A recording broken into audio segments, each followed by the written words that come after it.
আসসালামু আলাইকুম গাইস। তো বরাবরের মতো আজকে একটা ভিডিও নিয়ে চলে আসলাম আপনাদের মাঝে।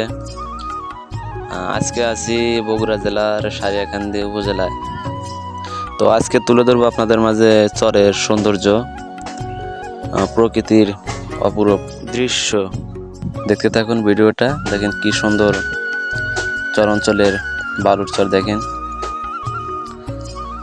বৃষ্টির কারণে চারিদিকে একটু সবুজ ঘাস জন্মাচ্ছে আর কি। সকালবেলার সূর্যটা আপনারা দেখতে পেয়েছেন, অসাধারণ একটি চর। আনন্দ বাজার যাচ্ছি একটু ঘুরতে, তো পাশে থাকুন।